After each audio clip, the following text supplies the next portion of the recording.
On va voir un petit film qui va nous présenter, qui est une interview d'un sociologue qui va nous parler de sa vision à lui des cités, de ces quartiers qu'on dit défavorisés.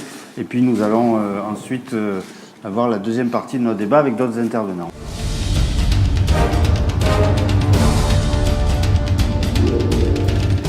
Qu'on observe, c'est qu'il y a le développement d'un fondamentalisme qui est très piétiste.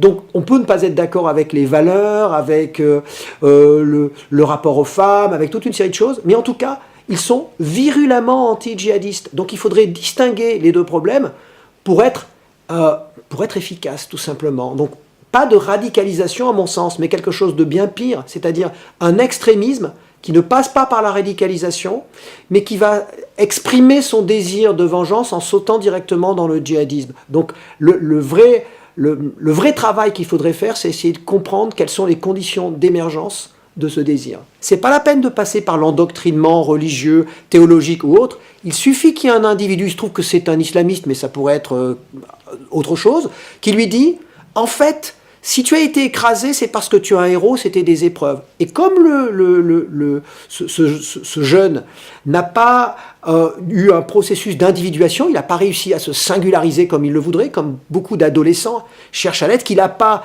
d'identification positive, il veut devenir un héros, il veut devenir quelqu'un, il n'a pas pu être légionnaire, il n'a pas pu être rappeur, il n'a pas pu être footballeur, hein, et il est passé parfois par la drogue, il est passé par les casses, et là, d'un seul coup, son stigmate, tout ce qu'il a écrasé, devient positif, devient l'épreuve pour qu'il puisse devenir un djihadiste.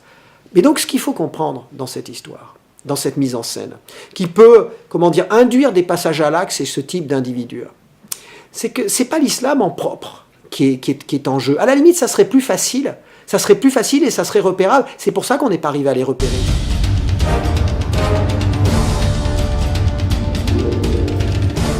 Pour Raphaël Lioger, comme on vient d'entendre, effectivement, c'est pas forcément une question d'islam, mais quand même, c'est aussi une question d'islam. Et on verra tout à l'heure qu'il y a un problème dans les prisons, justement, de radicalisation. Mais je voudrais simplement qu'on parle des quartiers tout de suite avec Laurent Mucchielli.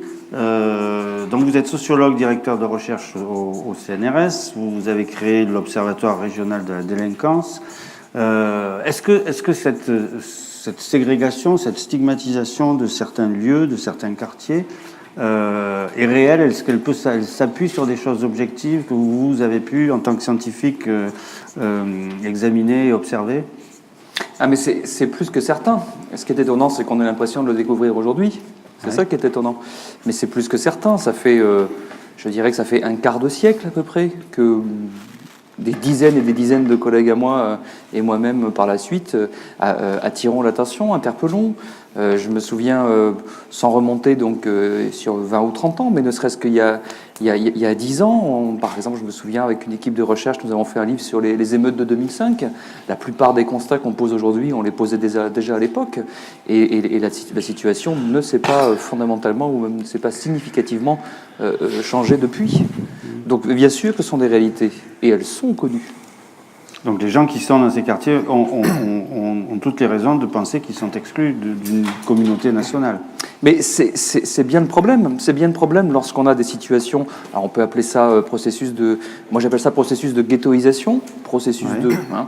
Après bon, on peut mettre les mots qu'on veut. Apartheid, ça vous semble non, apartheid, judicieux? Non, ça me paraît pas judicieux apartheid, mais bon, mais.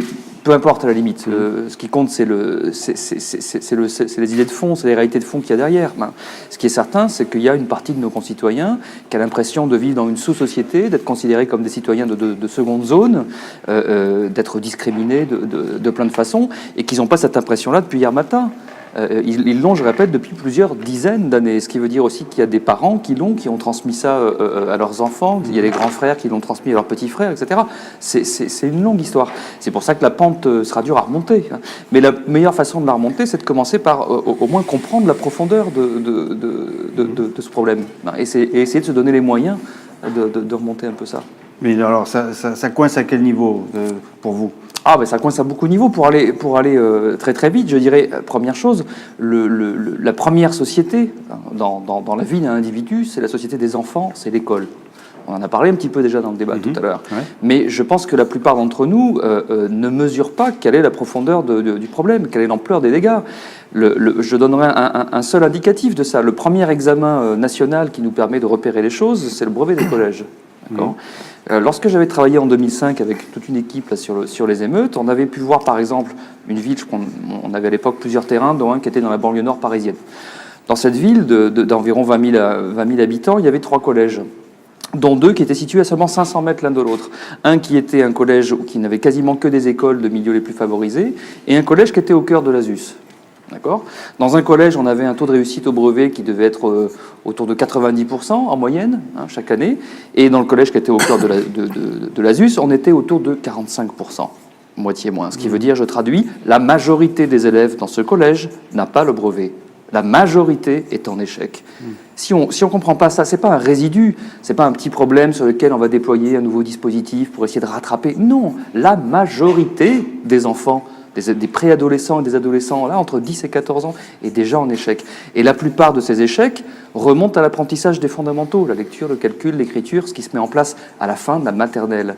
Donc on voit bien le problème lorsque on va chercher... Donc c'est au-delà du dialogue dont on parlait tout à l'heure, il faut parler, il faut s'expliquer. Mais oui, c'est pour ça que je me me permets d'essayer d'être un petit peu, pas dire véhément, mais enfin mettre un peu de lourdeur dans les mots. Ça va bien au-delà de ça, bien entendu. Et la situation actuelle consiste, malheureusement, sur ce problème comme sur d'autres, consiste en général à se réveiller et à chercher, déployer, financer tout un tas de dispositifs une fois que les problèmes sont apparus, c'est-à-dire pour traiter des symptômes.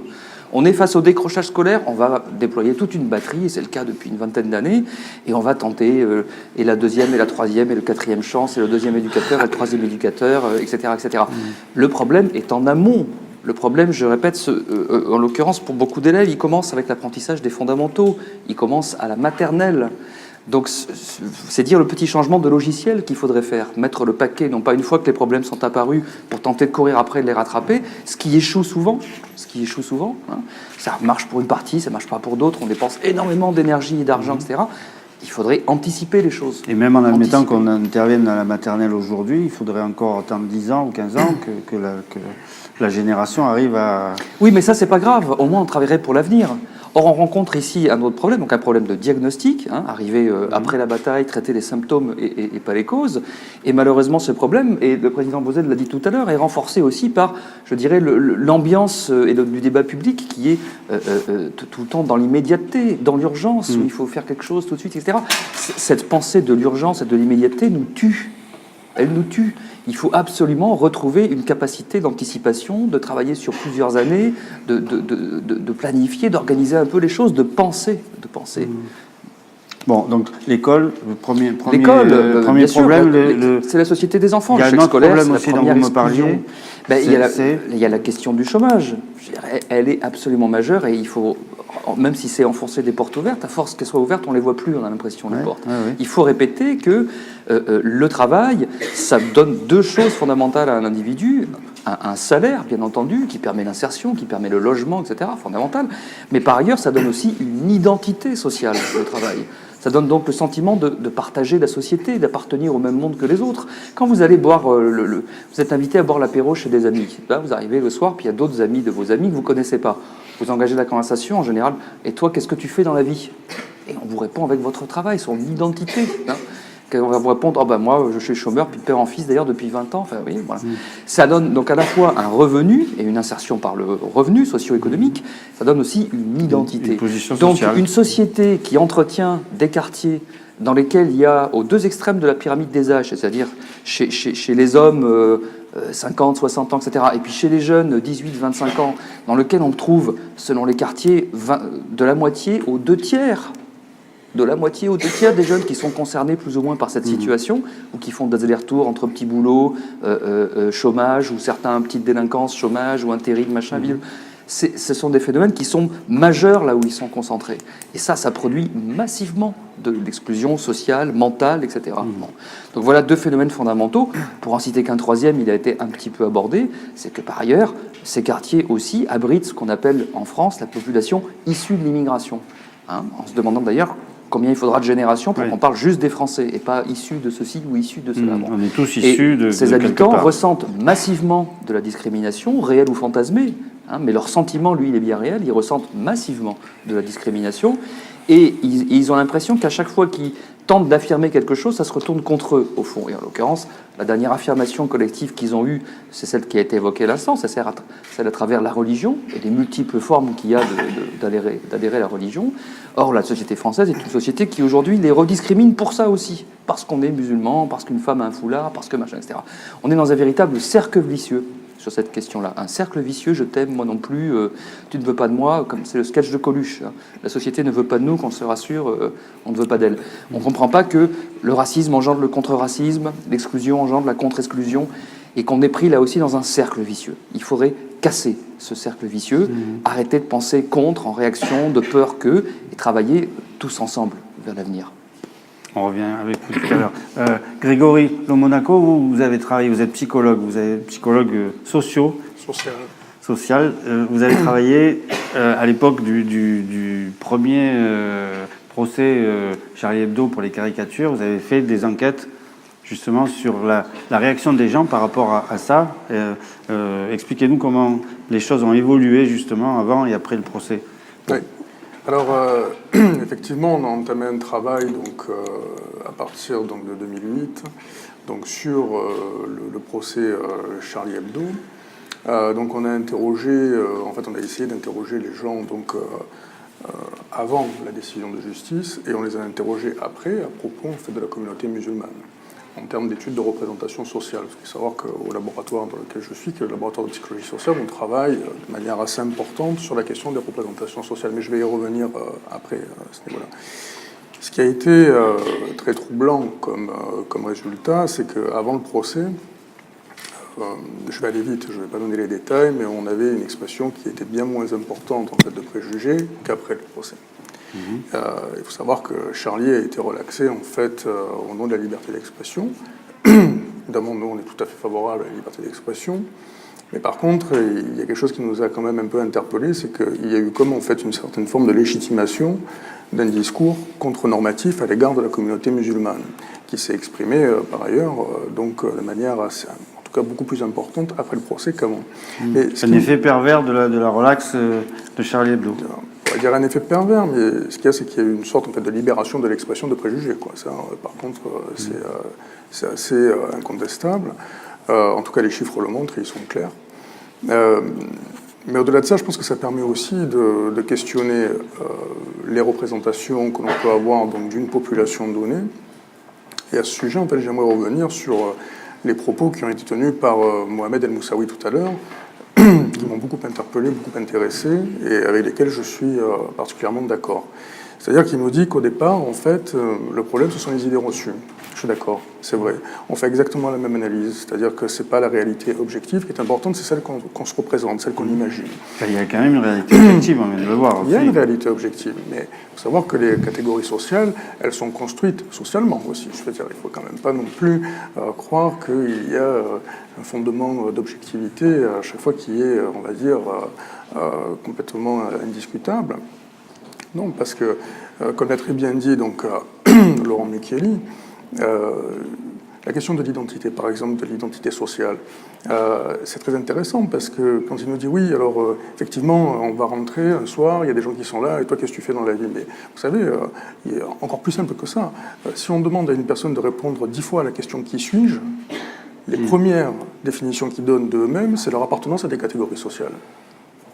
Donc ça veut dire que ce qui structure notre position en fait dans la société, c'est les groupes auxquels on appartient.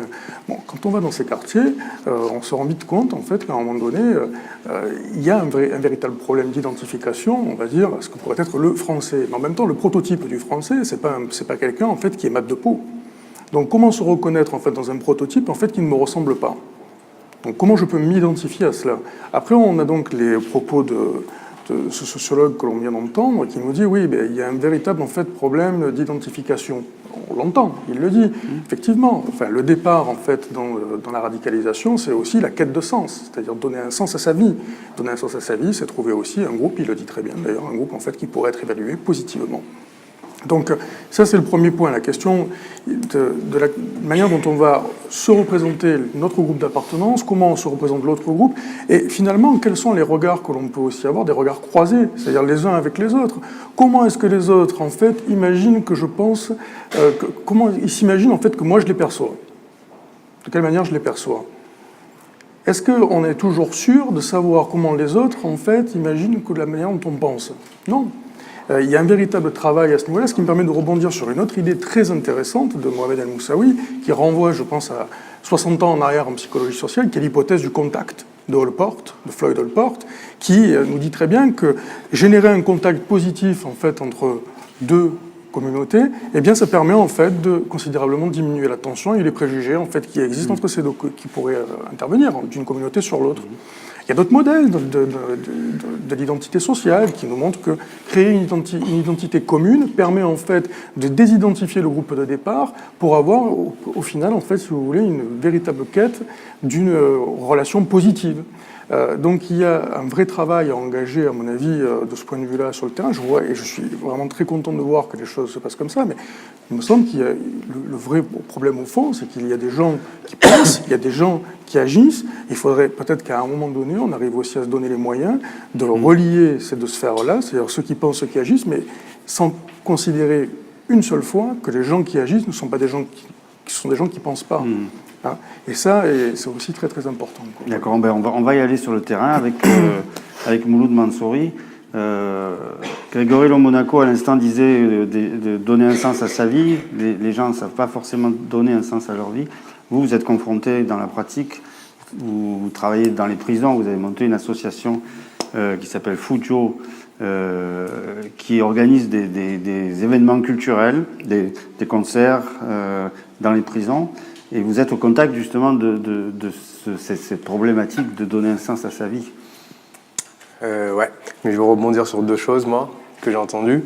Le sociologue qui disait qu'il fallait que maintenant qu'on s'attaque aux maternelles, aux prochaines générations. Je pense que c'est vrai, il faut vraiment s'attaquer au fond, parce qu'aujourd'hui, tout ce qu'on va faire, c'est mettre des pansements là où on voit les bobos.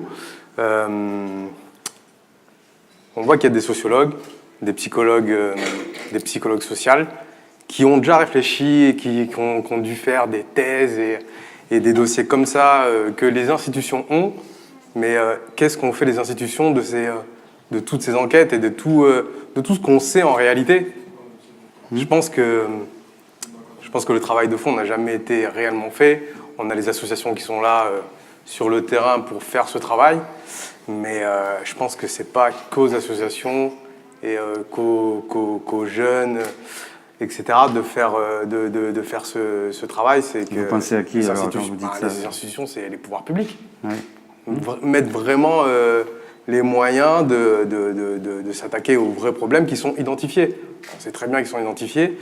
Et en 2005, il y a eu toutes ces émeutes. Tout le monde a cru comprendre ce qui se passait et tout le monde était là à se dire il faut absolument qu'on réagisse. Sauf qu'aujourd'hui, la situation, elle empire. Et je pense qu'elle va encore empirer parce que moi, ce que je me suis dit après les attentats, après ce qui s'est passé devant chez Charlie, etc., je me suis dit, bon, nous, les gens issus de l'immigration, malheureusement, on dit encore ça aujourd'hui, on s'est dit, putain, là, on vient de perdre 30 ans, on va devoir retravailler encore pour redonner une image positive de notre appartenance à nos parents qui sont d'immigration. On va devoir retravailler encore et encore pour avoir une image plutôt positive. Mais je me suis dit en même temps, bon, c'est quoi le prochain? Parce qu'on sait qu'il va se passer encore malheureusement des attentats comme on vient de le vivre il y a très peu de temps. Donc aujourd'hui, c'est quoi le prochain?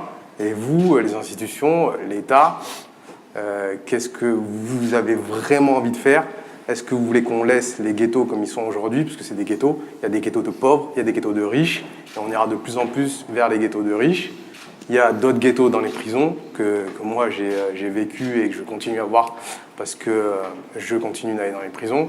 Je suis ancien détenu, donc j'ai une double casquette de savoir comment c'est à l'intérieur et comment fonctionne aujourd'hui le travail pour y rentrer, quoi, pour rentrer dans les prisons, pour rentrer des actions culturelles, etc. Vous n'êtes pas optimiste? Non, pas du tout. Non, non, non. Mais on est-ce y va, qu'on hein, est- est-ce on qu'on y mélange va, pas on tout va sur le terrain, on continue d'espérer à arranger les choses, et je pense que toutes les associations comme nous qui sont sur le terrain font leur travail avec leurs moyens. Je pense que les gens qu'on touche via la culture ou d'autres actions associatives ont réussi à toucher des personnes et à en sauver clairement quelques-unes, mais il y en a d'autres, on n'est pas des masses en réalité à être sur tous ces terrains-là. Il y a je ne sais pas combien de prisons dans la région. Moi, j'avais interpellé M. Vauzel il y a 6 ans aux assises culturelles de la région, et il m'avait tout de suite écouté. Et à la suite de ce que j'avais expliqué sur le néant culturel qu'il y avait dans les prisons, il y a eu une convention justice culture ou justice région qui s'est mise en place, et la région depuis aide les prisons à mettre en place des actions culturelles. Mais sur toutes les prisons de la région, ça représente moins de 200 000 euros. Donc c'est à peu près 20 000 euros par région, et qu'est-ce qu'on fait avec ça? Mais bien sûr, il n'y a pas que la région qui doit intervenir, mais les autres institutions sont absentes de ce dispositif. Et pour en revenir à votre question, qu'est-ce qu'on voit dans les prisons? Si vous voulez bien répondre à la question que j'ai posée. Ben moi, je vais faire une parallèle assez... j'ai réfléchi pendant le débat, là, parce que je ne me prépare jamais à ce genre de truc.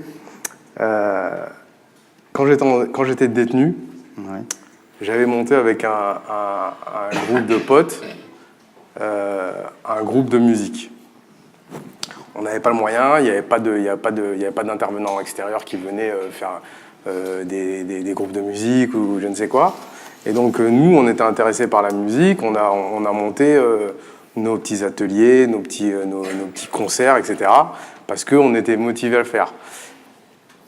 Mais en parallèle à ça, parce qu'il y avait une absence donc de travail culturel dans les prisons. Et il y avait une autre absence, c'était, on parle d'islam, il y avait l'absence d'imam. Donc qui prêchait? C'était les détenus eux-mêmes. Et moi j'étais dans une prison où il y avait ça me fait sourire, hein, mais c'est pas du tout marrant, il y avait un détenu qui était issu du crépuscule d'Al-Qaïda, et c'est lui qui faisait le prêche aux détenus. Bah, je me suis dit... moi, je vivais dans le truc. Je disais, bon, moi, ça m'a interpellé. Les directeurs de la prison le savaient. Mais pourtant, ils laissaient faire parce qu'il n'y avait pas le moyen d'avoir un imam. Et puis parce que, au fond, la prison, tout le monde s'en fout. Oui, mais comme le disait Raphaël Urgé, la religion, l'islam, c'est un moyen comme un autre, mais peut-être que nous, on ne doit pas se tromper non plus. C'est pas un problème religieux, c'est un problème d'exclusion qui fait qu'il y a des gens qui sont non, mais ça, c'était même pas parler du cheminement du détenu qui va se retrouver dans la radicalisation de l'islam. C'est juste dire il n'y a pas d'imam, c'est un détenu qui fait le prêche. Donc déjà, il peut n'y avoir que des conséquences négatives à ce niveau-là. Moi, de ce que j'ai vu un détenu qui était français, qui s'est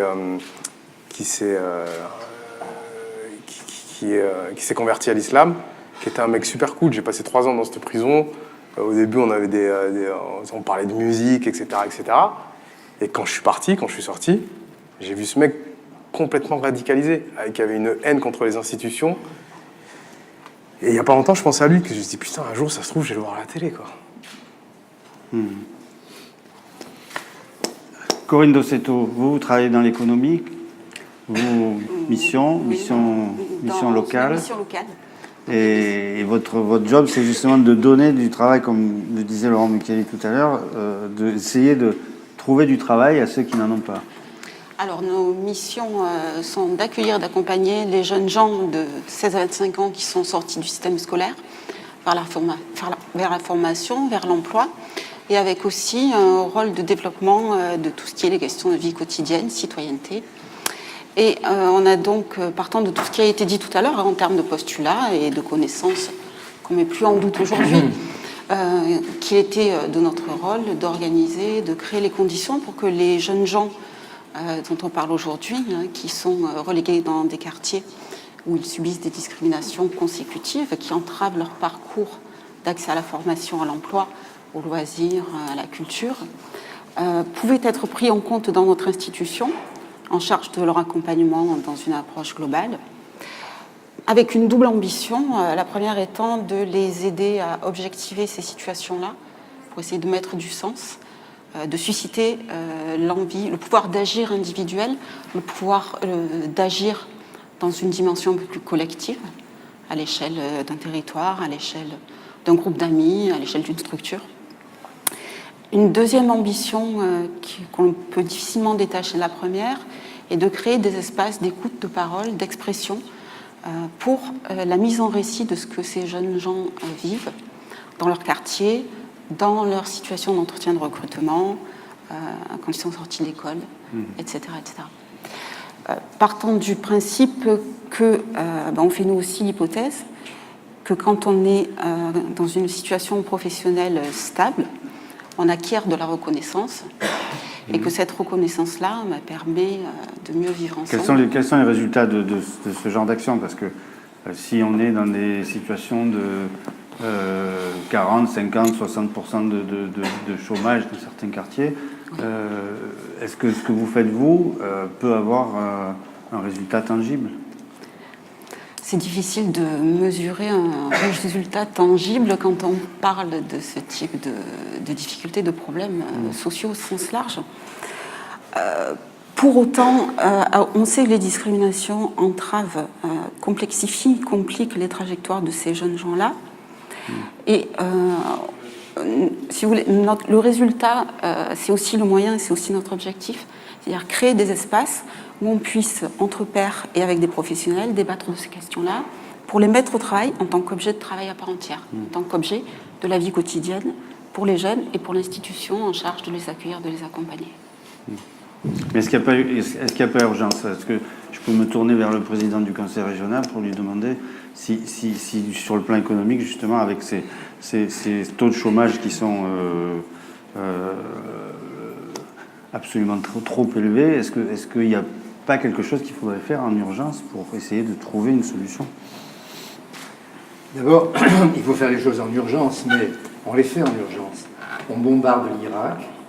Pendant combien de temps on va pouvoir bombarder l'Irak et jusqu'à quand? Il faudrait que ça cesse à un moment. On est en train de lutter contre les terroristes au Sahel.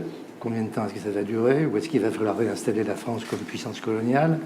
On a un plan Vigipirate. Combien de temps ça va durer? Est-ce qu'on va supporter pendant 3 mois, 6 mois, alors qu'il y aura de nouveau des attentats, certainement? Enfin, j'espère que non, mais c'est possible. De supporter, de se déshabiller complètement avant d'entrer dans un avion. Ça va durer 3 mois, 6 mois, puis après les gens en auront assez. Donc les mesures d'urgence, bien sûr, il faut rassurer les gens. Mais ce que je crois surtout, c'est qu'il faut essayer de voir comment, sans être sûr d'y arriver, parce que je ne suis pas forcément très optimiste, mais ce que je crois, c'est qu'il faut que la société, tous, pas seulement les hommes et les femmes politiques, mais n'ait pas à se reprocher de ne pas avoir cherché à résister. Et la libération, on a l'exemple dans l'histoire de France, récente, plus ou moins récente, c'est pas au moment de la victoire qu'elle se situe, c'est dans la résistance elle-même. Et je crois qu'en ce moment, il faut qu'on organise des réseaux pour résister, où les hommes et les femmes politiques jouent leur rôle, plus ou moins bien, mais que chacun prenne sa part de la résistance. Et ça commence très tôt, on a parlé de l'école tout à l'heure, ça commence même avant l'école et avant la crèche. On voit bien qu'un enfant qui n'est pas entouré dès les premiers jours de l'amour de ses parents, de sa mère, de ses parents, qui n'attire pas l'intérêt pour qu'on l'éveille à la vie sociale, à la crèche, puis à la maternelle. Ensuite, c'est évidemment mal parti pour lui, pour l'école, ensuite, puis le collège, puis le lycée.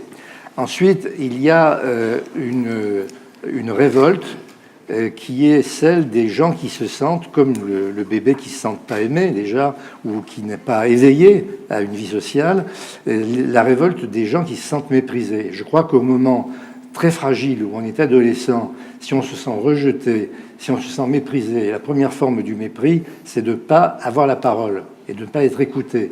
Donc on s'en va et on va faire son djihad personnel dans son coin. Ça, c'est extrêmement dangereux. Il y a la part de romantisme aussi qui a été évoquée et qui est liée. Quand moi j'étais sur les barricades en 68 contre la société de consommation, mais on n'était pas trop malheureux. Et quand on a essayé de rejoindre les ouvriers chez Renault, ils ont vite fermé les grilles en disant que c'est ces petits bourgeois qui viennent faire la révolution et qui viennent faire des barricades comme en 1848. Ensuite, il y a eu le mouvement où on défilait dans les rues à Porto Alegre contre la mondialisation. Là, la mondialisation a été déjà arrivée. Mais aujourd'hui, pour la première fois, pas pour la première fois, mais enfin de manière très violente, on a réglé un problème à la fois social, parce que ceux qui sont méprisés ou qui se sentent exclus, c'est pas seulement ceux qui sont issus d'immigration, c'est toute une population qui est pas issue d'immigration, mais qui est rejetée, qui se sent rejetée, qui vit peut se révolter dans un violemment. territoire donné. Il y a ceux qui sont issus d'immigration, donc il y a ceux qui ont la triple peine, qui sont à la fois dans un quartier défavorisé, pour pas parler de ghetto ni d'apartheid, qui sont d'aspect issus de l'immigration et supposés musulmans. Alors cela, en ce moment, évidemment, on comprend que la petite dame qui est gentille comme tout, mais qui habite à côté de quelqu'un qui est issu de l'immigration, qui est musulman et qui est dans un quartier défavorisé, elle ait peur. Et cette peur est actuellement exploitée par l'extrême droite et par la droite dite républicaine, mais dont une partie charrie les mêmes idées très dangereuses que l'extrême droite. Donc le grand problème aujourd'hui, c'est de faire très attention, en effet, à un mouvement très violent qui sera issu de ceux qui ne sont pas descendus dans la rue, ceux qui ne sont pas reconnus dans Charlie, mais qui en ont gros sur le cœur, et qui, lorsqu'ils descendront dans la rue, ils ne seront pas Charlie, ils seront eux-mêmes. Et ils ne seront pas bobos du tout, ils auront des choses à dire, mais de manière très violente. Donc ce qu'on doit faire, c'est essayer de voir comment, par la démocratie participative, par même une résistance participative, où on reforme des réseaux sociaux, des maquis de jeunes qui se rassemblent, qui se regroupent, qui discutent. Les partis politiques sont plus adaptés à ça. Eh bien, on essaye de faire en sorte qu'on résiste à ce qui peut arriver, c'est-à-dire, et qui arrivera d'ailleurs dans un contexte singulier, qui fait que je ne comprends pas aujourd'hui comment on peut parler, quand on est au pouvoir, d'un problème qui se pose en Irak, qu'on règle avec des bombes, un problème qui se pose au Sahel, qu'on règle avec des soldats d'une certaine manière, d'un autre problème qui se passerait en France, qui est en effet le terrorisme, et de ne pas voir que tout ça, c'est en réalité, dans tout cet espace méditerranéen, le problème d'une fixation sur l'islam et sur une perversion de l'islam qui renforce le racisme et qui renforce le problème qui est au départ un problème social. Et pour terminer sur la question que vous m'avez posée, le chômage, je suis plutôt inquiet, parce que le pauvre président de la République, enfin il n'est pas pauvre, mais je plains le président de la République qui a dit la courbe du chômage va s'inverser au bout de l'année. Il n'en savait rien et elle ne s'est pas inversée. Et maintenant, il dit je ne me représenterai pas si le chômage n'a pas baissé, mais il n'en sait rien. Et j'ai bien peur qu'il se soit un peu avancé, parce que peut-être qu'on aura besoin de lui, même si le chômage n'a pas baissé. Il faut bien voir qu'aujourd'hui, le peuple a démontré qu'il pouvait prendre le pouvoir en renversant le roi en 1789-1792. Mais aujourd'hui, le roi, c'est pas le peuple. La loi, c'est pas les législateurs. Moi, je suis théoriquement un législateur, mais la loi, elle est faite à Berlin, à Bruxelles. Je suis pas anti-germanique ou anti-allemand en disant ça, ni anti-européen. La loi, c'est la loi de l'argent. C'est les grandes sociétés financières qui imposent leurs lois et qui font qu'aujourd'hui, le suffrage universel, la loi du peuple, la volonté du peuple est mise en échec. Et ça peut apporter, évidemment, à une révolution violente son actualité dans un passé prochain. Dans un futur prochain. J'en perds du coup la maîtrise des mots. Vous voyez mon indignation. Oui. Laurent Micheli, vous vouliez... Oui, rebondir sur quelque chose que vient de dire le président Vauzel et qui est tout à fait important. Il a dit le premier mépris, c'est de ne pas avoir la parole. Et j'ajouterais volontiers un quatrième élément au processus de ghettoisation dont on parlait tout à l'heure. On a parlé de l'école, du chômage, de la stigmatisation d'une partie entière de la population qu'on ne regarde pas comme des Français alors qu'ils sont Français. Ajoutons un quatrième élément. J'aime bien utiliser une métaphore qui consiste à dire la démocratie, ça doit être une table autour de laquelle tout le monde doit être assis. Et jamais personne ne sera assis de la même façon. Il y en a qui parlent mieux que d'autres, il y en a qui sont plus riches que d'autres, il y en a qui ont des beaux habits, tout ce qu'on veut. Mais tout le monde est assis autour de la table et tout le monde prend la parole à un moment donné. Et quand on vote à la fin, chacun a pu dire un mot. C'est ça la démocratie.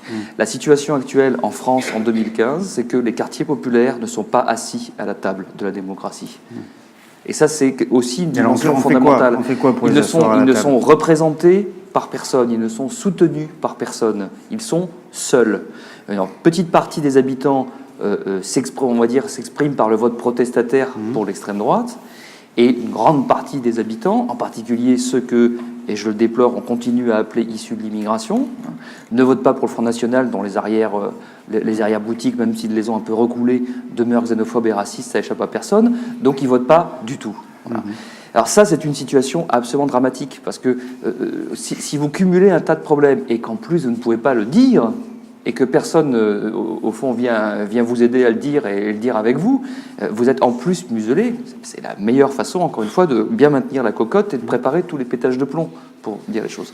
Donc ça, pour le coup, et alors c'est la balle que je renverrai volontiers au président Vauzel pour qu'on discute de ça, parce que ça, pour le coup, c'est aussi quelque chose qui concerne les partis de gauche, qui, à mon sens, ont aussi une responsabilité dans ce qui s'est passé au cours des 30 dernières années, hein, et encore aujourd'hui, malheureusement, parce que dans ces quartiers, ce qu'on voit très souvent, c'est que lorsque émergent quelques figures, quelques leaders associatifs, bien souvent, ils sont soit récupérés, soit ils sont bloqués dans leur ascension, soit dès qu'ils ont le début d'un soupçon de véritable autonomie, de faire quelque chose d'un peu spécifique, et si en plus ils ont le malheur de dire par ailleurs qu'ils sont musulmans, ils sont disqualifiés.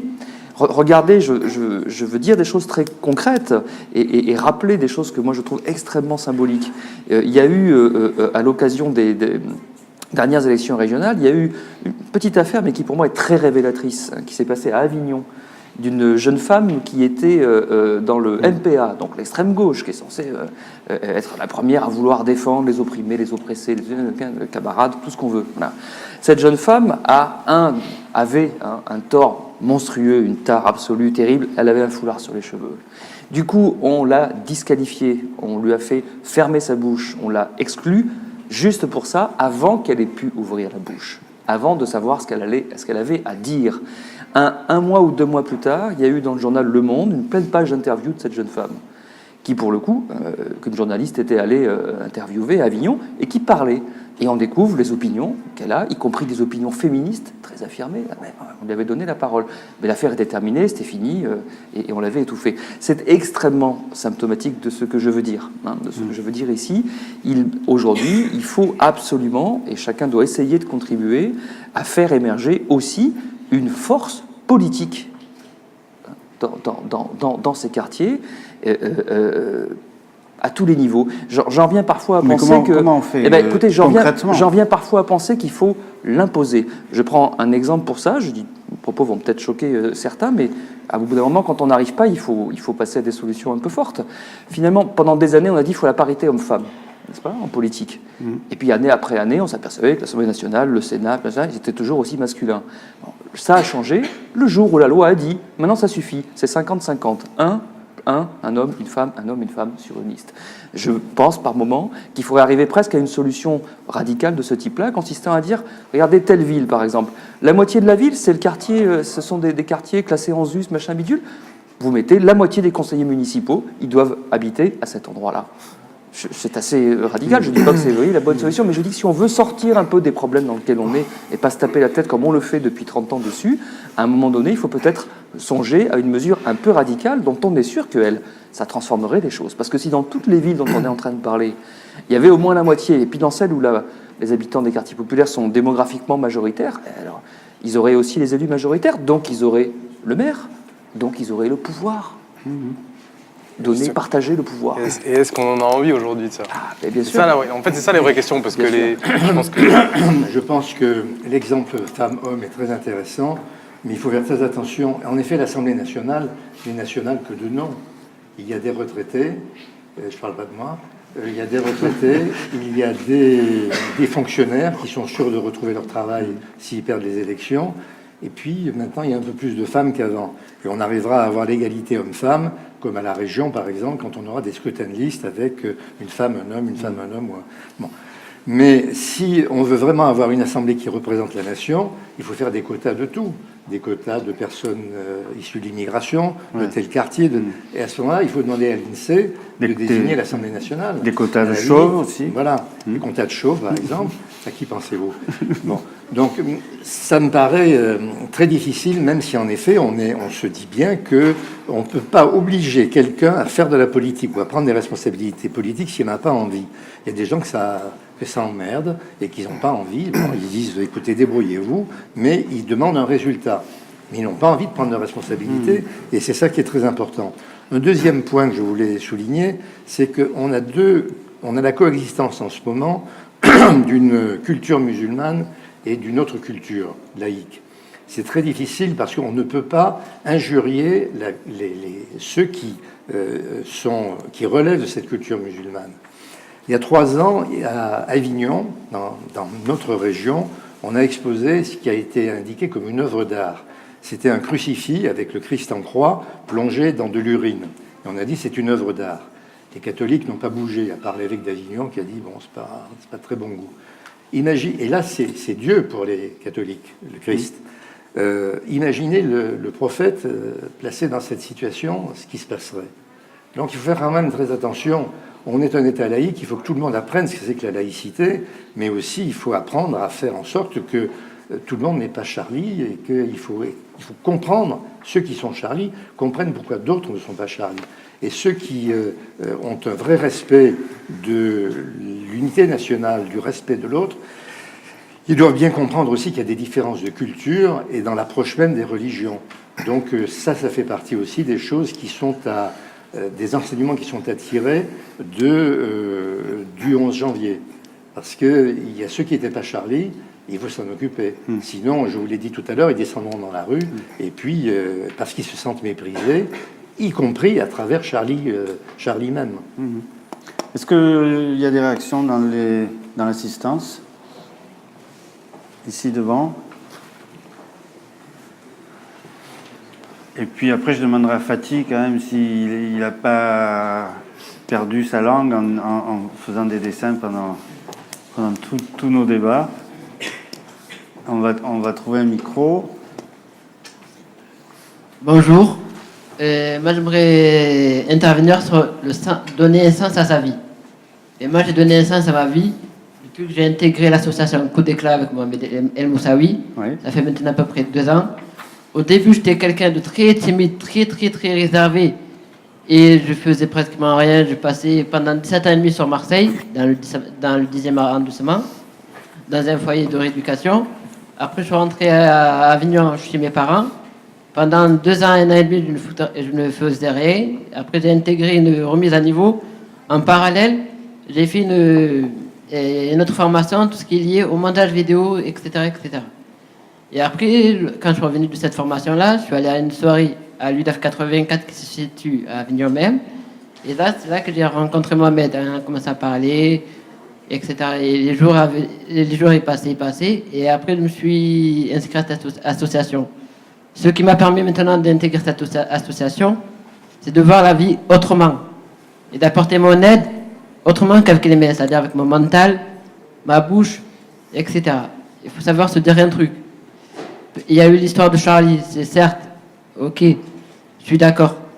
Mais il faut toujours regarder plus loin que ça. Parce que, comme dit monsieur le président de la région, il regarde toujours ces problèmes en Irak par des bombes. Des bombes à droite et à gauche. Pourquoi tout ça? Voilà ce que j'ai à dire. Merci. Merci de ce témoignage sur le sens qu'en fait on peut donner à sa vie si on a envie de le faire. Merci. Il y avait quelqu'un ici à ma gauche qui avait demandé la parole.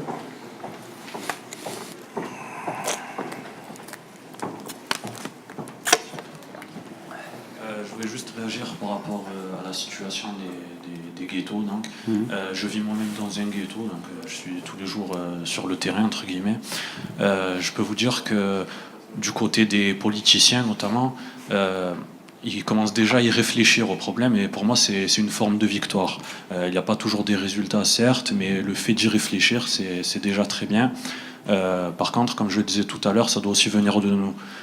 Lorsque je parle à un jeune de mon âge, un ami, et que je lui dis pourquoi tu es en échec, par exemple, que ce soit scolaire ou au travail, il va me dire de toute façon c'est des racistes ou c'est trop difficile, alors qu'il n'a même pas essayé. Donc avant de dire, de blâmer les politiciens qui commencent déjà eux de leur côté à y réfléchir, il faudrait que nous aussi de notre côté on y réfléchisse et se mettre ensemble pour trouver des solutions.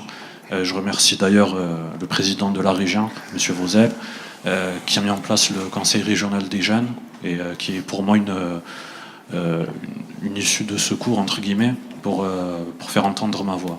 Voilà. Ok, merci. Juste, Monsieur Le Monaco, juste une petite réaction par rapport à ce qui vient d'être dit. Moi, je trouve que c'est évidemment très bien de dire qu'on prend les choses en main, qu'on est acteur et responsable de sa vie, ce qui correspond. Et certains théoriciens en ont parlé, notamment Jean-Léon Beauvois, c'est-à-dire à l'intériorisation aussi d'une norme dominante qui serait une norme en fait centrée sur l'individualisme. Mais après, je pense que ça efface pas, par exemple, les différentes études qui montrent qu'en testing, que parce qu'on est un peu plus bronzé que les autres, eh bien, on ne reçoit pas en fait d'entretien pour un emploi, vous voyez, pour un entretien de recrutement.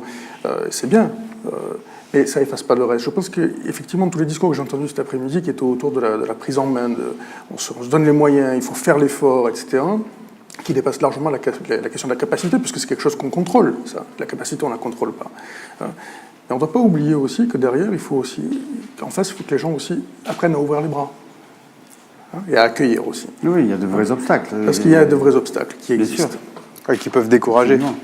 Qui peuvent décourager. Et dans les quartiers, il y a encore pas assez d'exemples des gens qui s'en sortent, des mecs des quartiers, pour s'identifier et se dire, bon, bah, ok, lui, il a réussi à faire ça, ça veut dire qu'il y a une place et qu'on peut la prendre. Et je pense que c'est important aussi d'avoir l'exemple de mecs qui réussissent dans ces quartiers, pas que à travers les footballeurs ou les rappeurs, comme disait l'autre. Mais bon, les jeunes des quartiers ont la chance déjà d'avoir, par exemple, cette musique hip-hop où ils peuvent s'élever grâce à ça. Mais il y a très très peu de cases où ils peuvent rentrer. Et c'est vrai que la discrimination existe encore. Et pourtant, ça fait longtemps qu'on est là, quoi. Un mot, Fatih. On va donner un micro, s'il vous plaît, au dessinateur.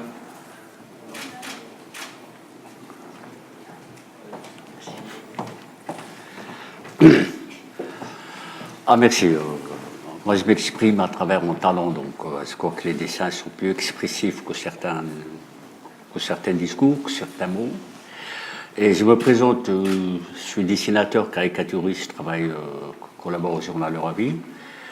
Et j'ai créé le Festival international de la caricature, des dessins de presse et de la satire de l'Estac. Ça fait 3 ans. Et depuis 3 ans, donc, pour résumer un peu tout ce qu'on a formulé pendant ce débat, que je trouve citoyen et républicain. Et j'ai intervenu personnellement dans les quartiers nord, là, c'est-à-dire le festival travaille de janvier à septembre. Donc on développe des ateliers pédagogiques au niveau des collèges et lycées des quartiers nord.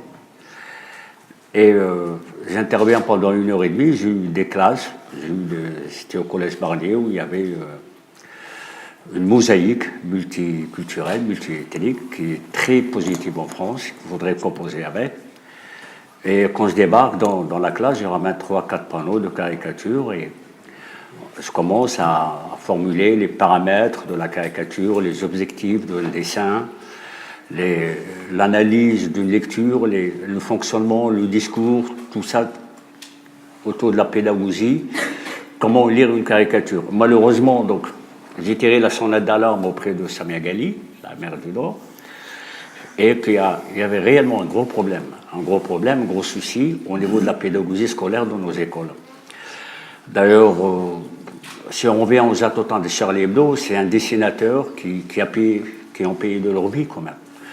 Pourquoi ? Parce que la redondance de la lecture d'une caricature, elle a été mal comprise. Le problème les fondements de la République aujourd'hui qui sont très très touchés, à savoir la liberté de penser, la liberté d'expression et surtout le vivre ensemble. Donc à partir de ces attentats, on a tous ensemble réfléchi, on a été dans la rue, on est tous Charlie, et on a remarqué que les fondements de la République sont quand même assez fragiles. Pourquoi? Parce qu'il n'y avait pas une pédagogie scolaire au niveau de l'école primaire jusqu'au lycée. On n'a pas su éduquer nos enfants à lire, à analyser, à critiquer et à débattre autour d'une caricature. Et Charlie Hebdo, il a payé nos dessinateurs, surtout Tinius, qui est un grand ami, donc qui est venu plusieurs fois à l'Estac, donc c'est un peu émotionnel. Et c'est vrai qu'il y a un travail de base à faire. Nous, le festivalier, donc cette année, on essaye de reconquérir ces territoires. Nous allons vers ces territoires. On va ramener les dessinateurs dans les quartiers nord pour leur expliquer qu'est-ce qu'un dessin de presse, qu'est-ce qu'une caricature. C'est-à-dire on revient à ce qu'on disait tout à l'heure. Il faut faire de la pédagogie, il faut expliquer, il faut parler. Et je crois que nous, on est mieux placés que quiconque parce qu'on est les professionnels de l'image. Comment on construit l'image, comment lui donner les paramètres de son message, parce que la caricature, elle est très subjective, très très subjective. Par exemple, moi, après les attentats, j'ai fait plusieurs interviews, et je leur dis, c'est vrai, moi je suis dessinateur d'abord de confession musulmane. On m'a posé la question sur la liberté d'expression. Je dis, par respect aux valeurs de la République française, je suis pour la liberté d'expression. Et pour la provocation de dessiner Mahomet, il y a quand même certains paramètres qu'il ne faudrait pas dépasser, parce que je suis d'abord musulman, donc j'ai été éduqué dans la tolérance et le partage. Et je trouve que dessiner le prophète ou imaginer le prophète, parce que sincèrement, en tant que musulman, personne n'a vu le visage de notre prophète Mahomet. Donc, c'est de l'imagination. Quand je dis aux journalistes, est-ce que quelqu'un a vu notre prophète? Parce qu'il porte une barbe. C'est un personnage qui a été créé à des fins. Ça peut être pour vendre dans le journal, mais ça peut toucher la sensibilité de toute une communauté musulmane. Donc, il faut savoir mettre le haut là sur ce type de provocation et ouvrir les parenthèses de la liberté d'expression. C'est-à-dire, la liberté d'expression, on pourrait ouvrir la parenthèse quand on veut, et on pourrait la refermer quand on peut. Donc ça, c'est le débat que je reviens sur la caricature de notre prophète Mahomet. Et je redis encore une fois que le festival, cette année, on va inviter 60 dessinateurs du monde entier, du Maghreb, des États-Unis, de l'Amérique latine, de l'Europe, autour d'un événement qui est la liberté d'expression. Pourquoi? Pour préserver cette liberté d'expression, il faut qu'on se mette tous la main dans la main. Il faut revoir les fondements du vivre ensemble, la laïcité, il faut revoir les fondements de la laïcité au niveau des écoles, au niveau des familles, au niveau des communautés. Parce que c'est vrai, quand une communauté musulmane se sent, ou même chrétienne, ou même bouddhiste ou juive, qui sont agressées, elles se referment. Et cette fermeture peut poser beaucoup de problèmes. Donc, comment faire le vivre ensemble avec la communauté musulmane, juive et chrétienne? À mon avis, même dans le calendrier, si vous voulez qu'on réussisse cette forme de laïcité, de vivre ensemble, quand il y a par exemple l'Aïd, il faut un jour férié. Quand il y a Noël, il faut un jour férié. Quand il y a une fête juive, il faut faire un jour férié. Et c'est ça, le communautarisme autour des valeurs de la République. Je crois que c'est juste et équitable. Merci Fatih. Je crois qu'on va rester sur ces idées de vivre ensemble, de partager, d'aller vers l'autre, de faire entrer la culture dans les prisons, de donner un sens à sa vie, comme disait Mohamed El Moussaoui, de se prendre en charge. On n'aura pas fait le tour de la question, on n'aura pas résolu les gros problèmes que Laurent Micheli a pointés sur certains quartiers, mais on les a identifiés de façon encore plus claire avec vous aujourd'hui. Pourquoi ne pas faire des quotas, effectivement, dans les élus, dans les futurs élus de la République? Je ne sais pas si on arrivera de telles solutions. Aujourd'hui, on n'était pas là pour trouver des solutions vraiment, mais je crois qu'on a quand même parler vraiment des problèmes. On a quand même vraiment mis les choses sur la table. On a essayé peut-être de faire avancer un partage, un échange, un dialogue. Merci. Merci à vous tous d'avoir été là. Merci au public d'avoir été avec nous jusqu'à maintenant. Et à bientôt sur une autre émission.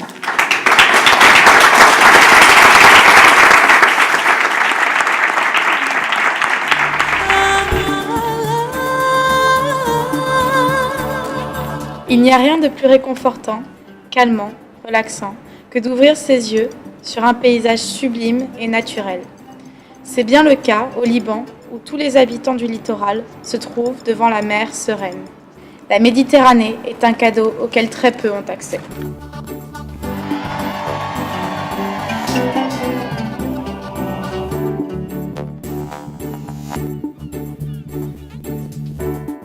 C'est une ouverture qui ne se présente pas facilement ailleurs.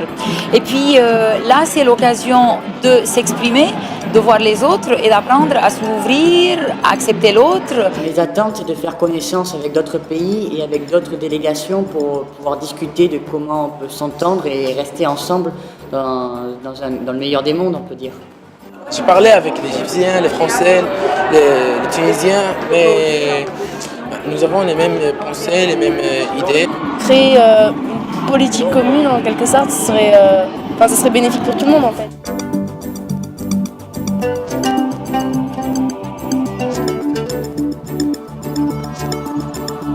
Ce qui est intéressant de savoir, c'est en effet qu'est-ce qui peut les différencier, ces jeunes, mais surtout qu'est-ce qu'ils ont en commun comme préoccupation. C'est-à-dire, en effet, qu'est-ce que c'est au final être un citoyen méditerranéen? Ils conçoivent tout à fait aujourd'hui cette mobilité que peut-être nous, les adultes, on a un peu encore de mal à envisager. Si je pense à la Méditerranée, je pense au navigateur, et donc quelqu'un qui bouge, quelqu'un qui a envie de connaître et qui est curieux.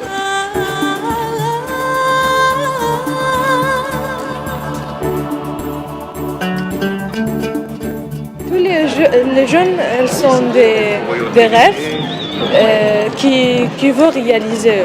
Ça nous permet de partager nos idées, de partager aussi de partager certains clichés et finalement arriver à se rendre compte qu'on n'est pas très différents et qu'on a pas mal d'objectifs en commun pour l'avenir de nos sociétés et l'avenir de la Méditerranée.